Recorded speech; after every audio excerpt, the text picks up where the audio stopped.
my dear students, on a new lecture of functional analysis.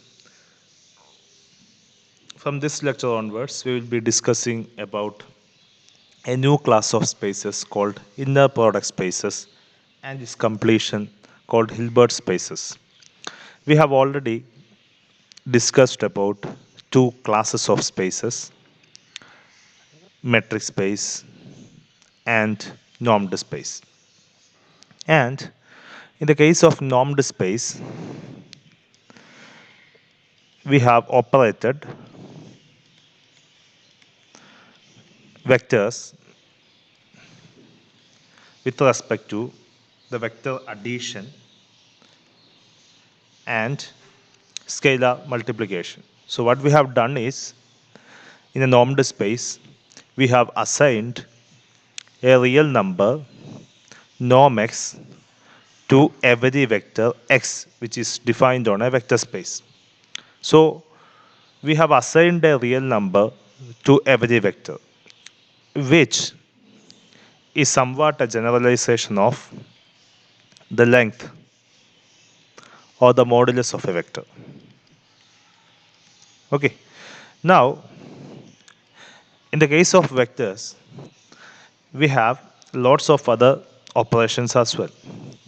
Like in the case of vectors in R3 or R2, we have dot product. So if x is equal to zeta 1, zeta 2, zeta 3, and y is equal to eta 1, eta 2, eta 3, we have x dot y, which is equal to zeta 1 eta 1 plus zeta 2 eta 2 plus zeta 3 eta 3. Okay, we have an operation called dot product among vectors, and although we have generalized the length of a vector with respect to somewhat called a norm, we didn't actually generalize us other operations which we have defined on the class of vectors, like the dot product. And also, we have, in the case of vectors, the orthogonality of the vectors is defined in terms of this dot product. Two vectors are said to be orthogonal or perpendicular if x dot y is equal to 0.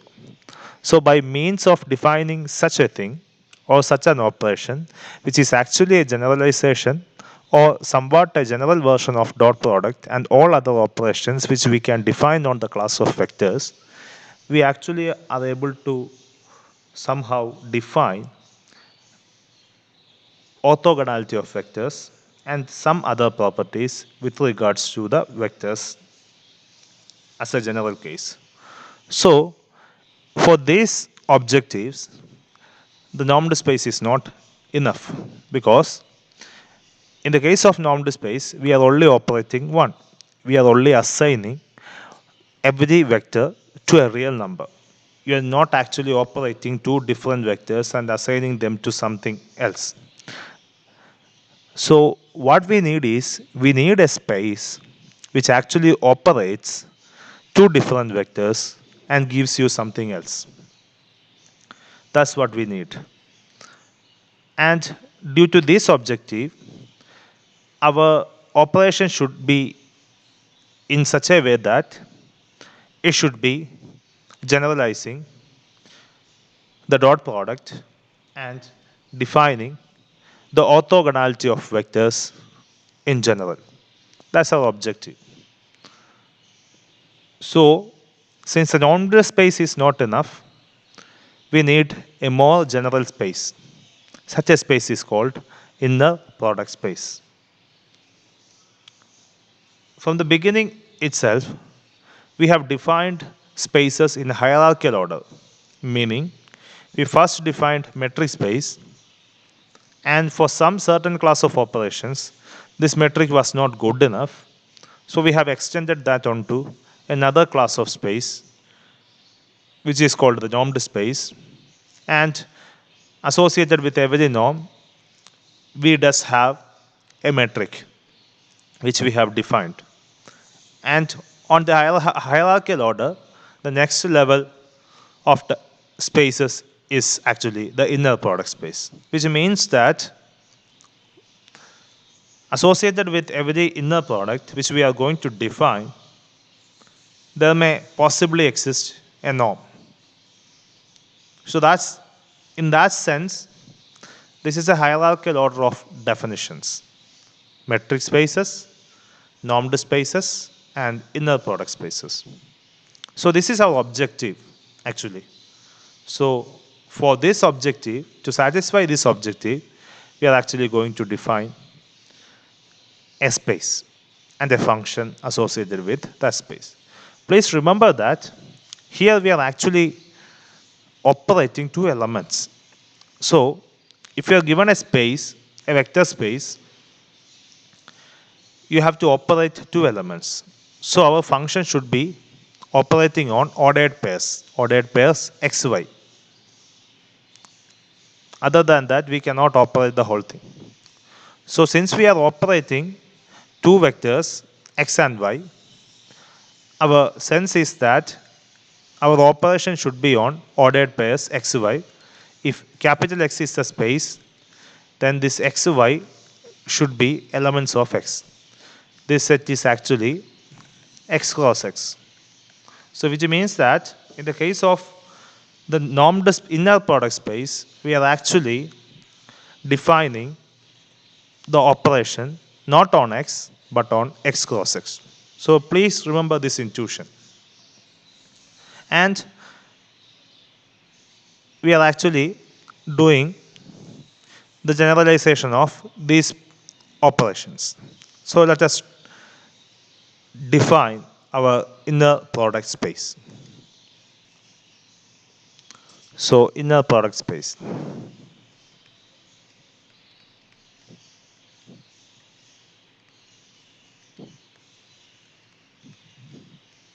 So an inner product space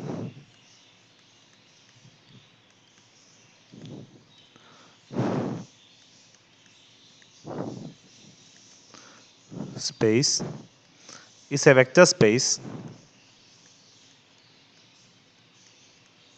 X with an inner product defined on it.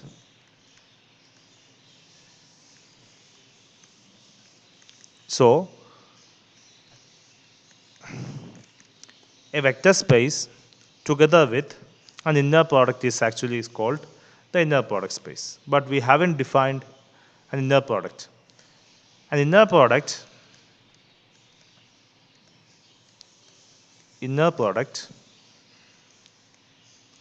on a vector space X is a function from x cross x onto the scalar field k of x, which satisfies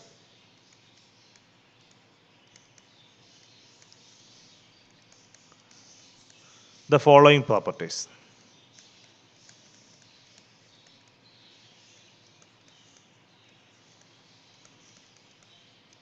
Usually, this inner product is defined as this inner product of xy is denoted using this symbol. The first property is inner product of x plus y, z should be equal to inner product x z plus inner product y z. And the second property, if alpha is any scalar, inner product of alpha x y should be equal to alpha times inner product xy. And the third property, inner product of xy should be equal to inner product of yx conjugate. Here this means actually complex conjugate.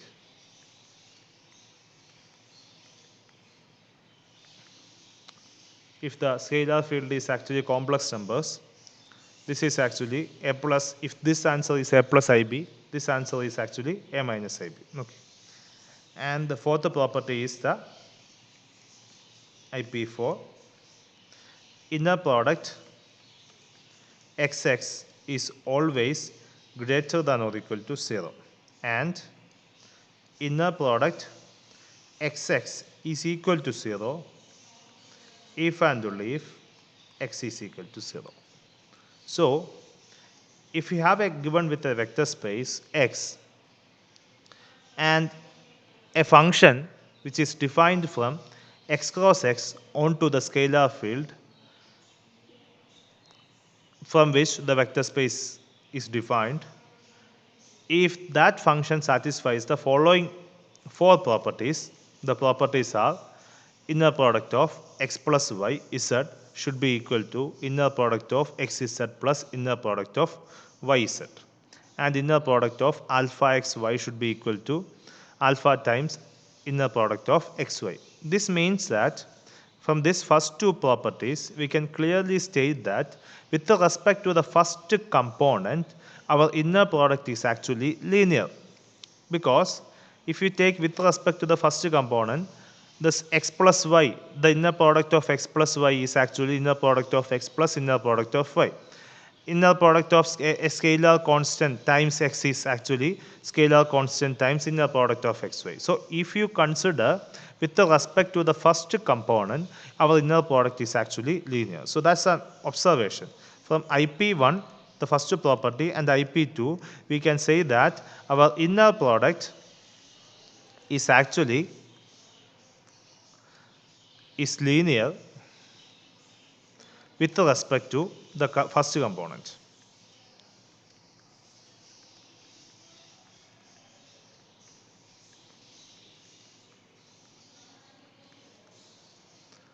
Okay.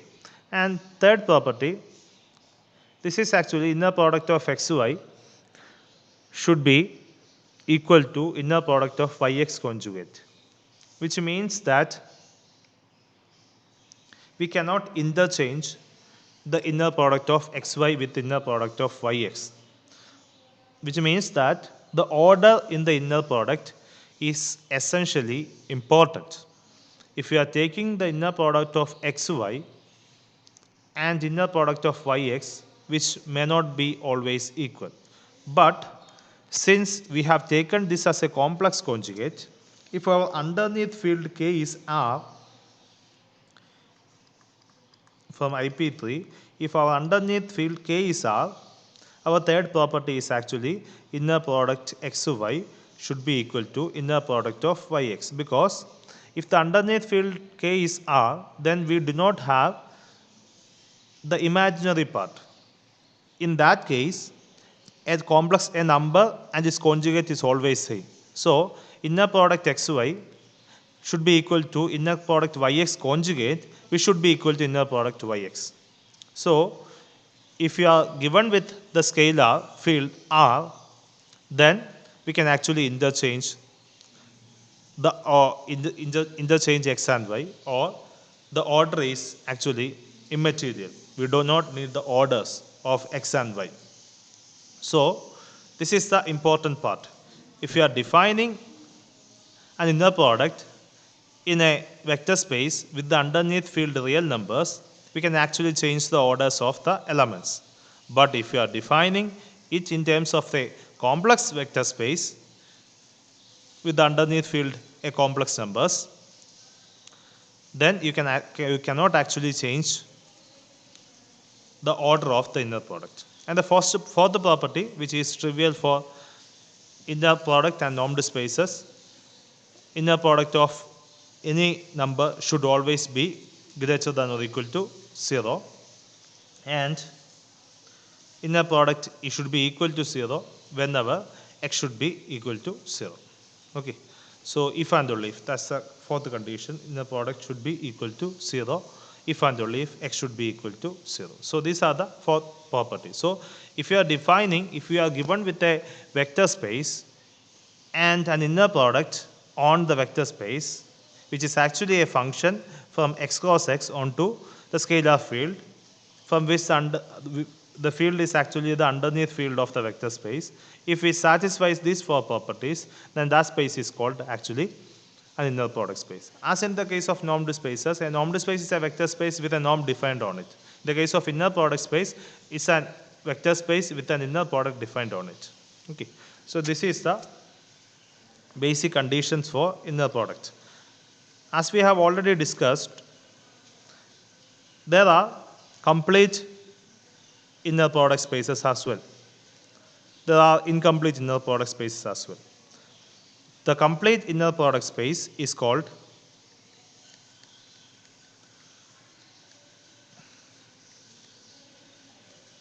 Hilbert space.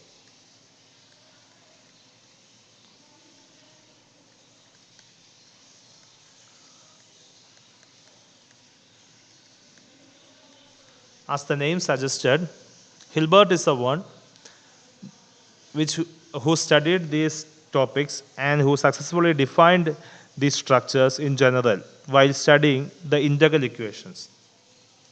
And since the complete inner product space is called Hilbert space, usually the inner product space are called pre-Hilbert spaces as well. So please remember that notion as well. As we have already discussed the hierarchy of spaces, the basic assumption is that, as in the case of normed spaces, which give rises to a metric space, this inner product should give rise to a normed space. So the basic idea generates from this fact. We know that if A is any vector, then A dot A should be equal to modulus of A square. So from this, we can write modulus of A as square root of actually A dot A for any vector. Here, modulus is actually the length, and which is generalized to a norm. And dot product is actually generalized to an inner product. So using this idea, we can actually define a norm associated with an inner product. So an inner product on X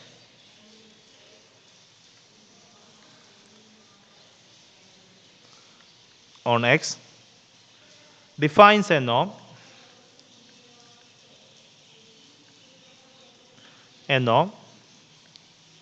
on X given by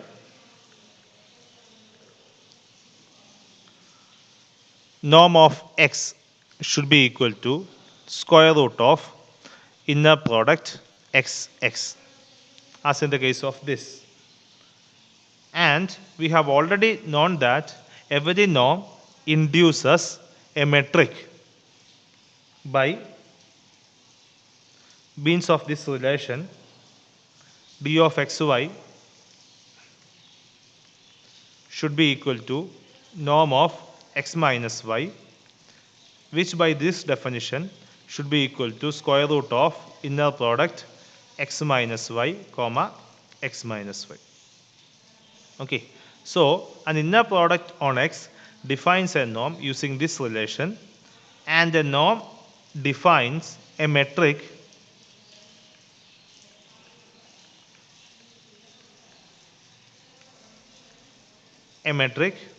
on X using this relation d of xy is equal to norm of xy, which by means of this you can actually define in terms of the inner product. So an inner product always defines a norm, and associated with that we can actually define a metric as well. So an inner product also defines a normed space as well as a metric space.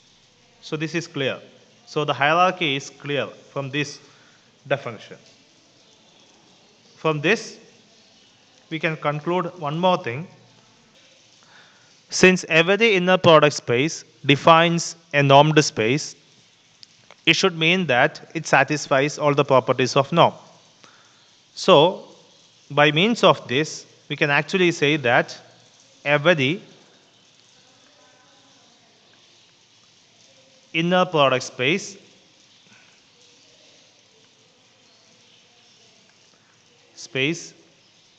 is actually normed spaces, because every inner product induces a norm. Okay, by means of that a normed space as well. So every normed space is induces a metric space, so every inner product should be a normed space, and it should be a metric space as well. So in the case of complete spaces, complete inner product space is actually Hilbert space. So Hilbert spaces are actually complete normed spaces are Banach spaces. So Hilbert spaces are actually Banach spaces. We can state these things by means of this relation, because every inner product defines actually a norm, which means that every inner product induces a normed space. So by means of that, every inner product space should be a normed space. In the case of complete inner product space, which is the Hilbert space, is actually a complete normed space, which is the Banach space. Now let's get some insights about this inner product. So some basic properties of the inner product. I think which some of them which we have already discussed. So properties. First property is the fact that if alpha beta are scalars and x and y are elements of capital X, then inner product alpha x plus beta y comma z can be written as, by the property of inner product, this can be written as inner product alpha x z plus inner product beta y z. So which can be written as, by the properties of inner product, this is by IP1, which can be written as alpha times inner product xz plus beta times inner product yz. This is by means of IP2. So from that, it is clear that inner product alpha x plus beta y z should be equal to alpha times inner product xz plus beta times inner product yz. So from this, it is clear that inner product is linear with respect to the first component. So I think we already discussed that inner product is linear with regards to the first component.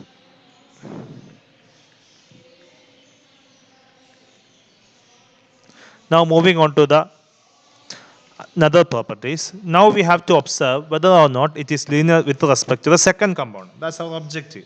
So for that, we have alpha is scalars, x and y are elements in capital X, inner product of x alpha y, which by means of IP3 or the third property can be written as inner product alpha y x conjugate, which can be written as, so this is by means of IP3, third property.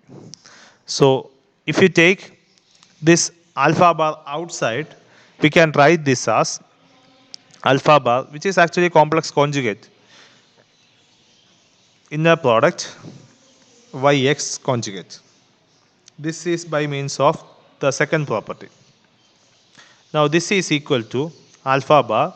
This is inner product yx conjugate, which is actually equal to inner product xy by means of third property, which is actually inner product xy, which is by means of the third property. So inner product x alpha y should be equal to alpha bar times inner product xy. Okay. So from that itself, we can clearly understand that this is not linear with respect to the second component, because if it was linear, the outside part should have been alpha, not alpha bar. Okay. And to get more clarity about this, we take inner product x comma alpha y plus beta z, which by property can be written as inner product alpha y plus beta z x conjugate, which by means of the third property, which can be written as inner product alpha y x conjugate plus inner product beta z x conjugate, which if you take alpha outside, this is by means of the first property. Now this can be written as inner product alpha bar yx conjugate plus inner product beta bar inner product zx conjugate. Now by means of the third property, we can write this as alpha bar times inner product xy plus beta bar times inner product xz. So from this, it is clear that it is not linear with respect to the second component. It is actually, we are taking the conjugate of the constants. Addition is okay, it has been distributed, but the constant multiplication comes out as conjugate. So it is actually somewhat linear with respect to the conjugate part. So from that, we can say that inner product is not linear, it is actually conjugate linear, which means that in the case of constants, we are actually taking outside conjugate of the constant. Conjugate linear with respect to the second component. So with respect to the first component, the inner product space is actually linear. With respect to the second component, it is somewhat linear. It is actually not linear. It is somewhat half part linear. Okay. So combining these two, we can say that our inner product is sesquilinear, which means that not completely linear, it is 1.5 times linear. Just a word saying, which means that with respect to the first component, it is linear. With respect to the second component, it is conjugate linear. Or with respect to the second component, it is actually half part linear, which means that addition can be distributed, but constant multiplication cannot be taken outside with regards to the usual process. Only you can take conjugate of the constants outside. So with regards to that, it is actually sesquilinear. So inner product is always sesquilinear. This conjugate linear is also called semi-linear as well. Okay. And we have already discussed about an inner product inducing a norm. Now, is there any property for that particular norm as well? Is there any special property which should be satisfied by every norm induced by an inner product? Actually, there is actually one. So, the result is that the norm induced by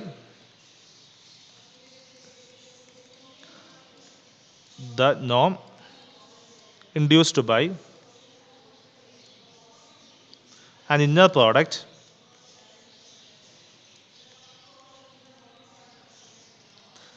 satisfies the parallelogram inequality. The parallelogram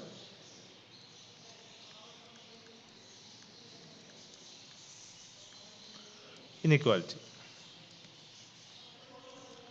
Meaning, norm of x minus y the whole square plus norm of x plus y the whole square should be equal to norm x square plus norm y square.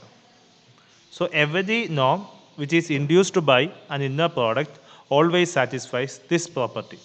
Let's prove this we prove that this is always been satisfied by a norm which is defined by the inner product. So the proof is, please remember that in the case of with respect to an inner product, the norm x is actually square root of inner product xx, which means that norm x the whole square is actually inner product xx. Using that, take the left hand side, norm of x minus y the whole square plus norm of x plus y the whole square, which can be written in terms of an inner product as this is equal to inner product x minus y plus inner product x plus y by means of this relation. Now we are applying the properties of inner product. With respect to the first component, we can write this as inner product x times x comma x minus y plus inner product minus y comma x minus y plus inner product x comma x plus y plus inner product y comma x plus y. We can clearly write this. We can take this minus outside. Also, this is actually equal to x minus y times x inner product conjugate, and this can be written as minus. If we take outside, this can be written as minus of inner product x minus y conjugate plus this can be written as inner product x plus y x conjugate, and this can be written as inner product x plus y conjugate by means of the third property. Now we can again split this using the first part. This is equal to inner product xx conjugate, and next is inner product minus yx conjugate. So inner product minus yx conjugate minus inner product xy conjugate, then minus inner product minus y x conjugate plus next is inner product x conjugate plus inner product yx conjugate plus inner product xy conjugate plus inner product y conjugate by means of the first property of inner product distributing, and conjugation can also be distributed. Okay. Now this by means of the third property can be written as reverse order. This is inner product xx. If you take minus outside and write it in the reverse order, this should be equal to inner product yx minus inner product yx plus inner product xy plus inner product xx plus inner product xy plus inner product yx plus inner product yy.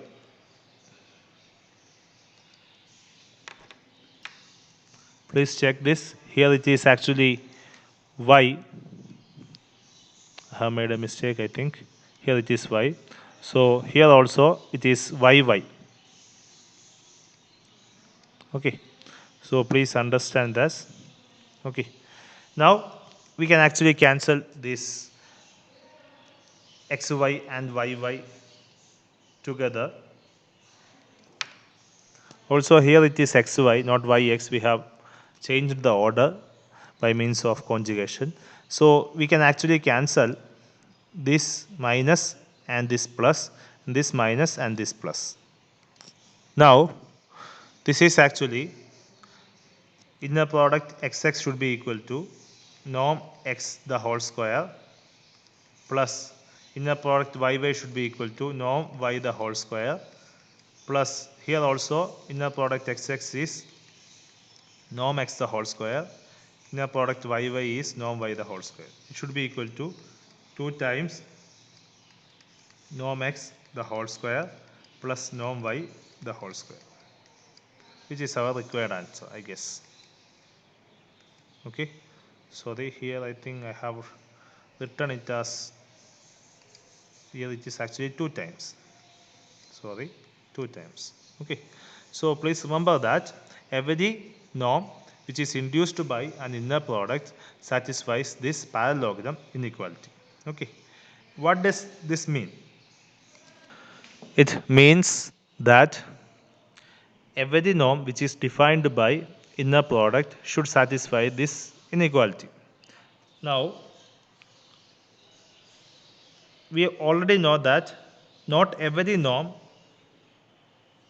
need not satisfy this inequality, which means that only those norms which is defined by in terms of an inner product should satisfy this, and not every norm should satisfy this.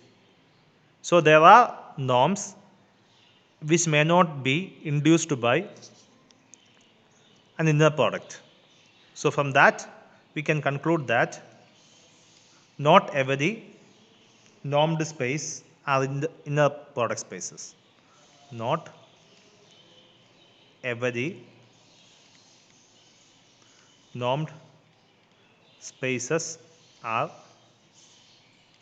inner product spaces, because every norm which is induced by an inner product should satisfy this parallelogram inequality, and not all norms satisfies this parallelogram inequality in general. So there are norms which does not satisfy this parallelogram inequality, which means that there are norms which cannot be induced from an inner product spaces. So which means that there are normed spaces which are not actually inner product spaces. So every inner product space is actually normed space. The reverse is not in general too. The classic example is the L2 space, which we will be proving and discussing in further lectures. So I hope you understood. Thank you.